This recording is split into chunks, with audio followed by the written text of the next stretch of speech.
asalaamu calaykum halkaan naga daawanaysiin oo wanaagga qoyska ala u barteen warka ugu dambeeyay fanaan cabdiqaboojiyo oo ayaantan ku xanuunsanaya wadanka Norway ayaa wuxuu soo duubay video oo shacabka Soomaaliyeed ugu baryayo inay iska cafiyaan.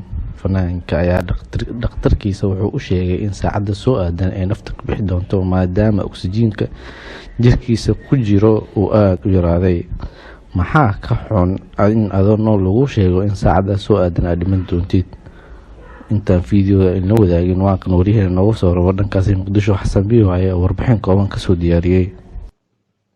xaaladda caafimaad ee howlka caanka ee cabdiqaboojiye ayaa marka dambaysa kasii daraysa iyadoona muuqaal dhowr ilbiriqsi socday uu soo duubay haatan uu ku sheegay in geerida ay u soo dhowdahay noloshiisana ay soo dhamaatay waqtigiisana uu ku egyahay saacado kadib. dhaqaatiirta ayaa ii sheegtay in xilligaani ay tahay xilligii ugu dambeysay nolosheeda maadaama oksijiinka ama neefta aan qaadan lahay anuu isbitaalka ku jira. waxay bilaabeen dhaqaatiirta inay timaha ii xiraan ayna isku diyaariyaan in qof dhimanayo oo kale. cabdiqaboojiye ayaa muuqaalkaasi ku yiri muuqaal uu soo duubay daqiiqado ka hor oo muuqaalkaasi soconayay dhowr ilbiriqsi. cudurka coronavirus ama COVID-19 ayaa xaleelay cabdiqaboojiye oo haatan ku sugan dalkaasi Norway.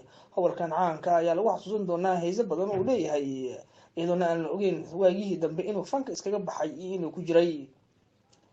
2 beri ka hor ayuu soo duubay muuqaal uu ku sheegayo in ummadda Soomaaliyeed ay iska cafiyaan ayna u sheegay in wixii dhibaato ay ka tabanayaan iska cafiyaan asagana uu cafiyay maadaama uusan garanaynin xilliga uu dhiman doono uuna ku jiro isbitaal oo oksijiinka uu qaadan lahayahay.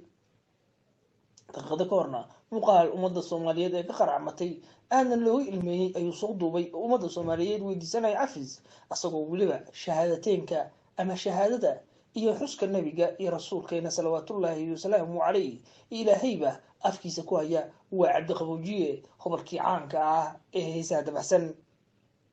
ilaahay ayaa ugu baryaynaa inuu caafimaad taama siiyo uuna bogadhayo kana soo saaro isbitaalkaasi.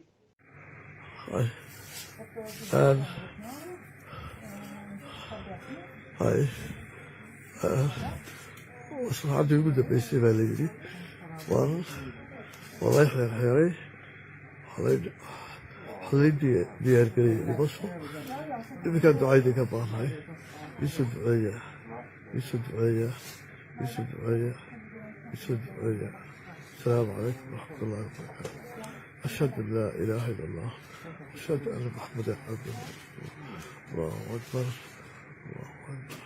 لا إله إلا الله وحده رسول الله لا إله إلا محمد رسول الله أشهد أن لا إله إلا الله أشهد أن محمدا عبده ورسوله الله أكبر. يسد عيا اكتشفتي وقال واي وسي صلاح ومالتيدي ومالك بن أشهد أن لا إله إلا الله أشهد أن محمدا عبده ورسوله.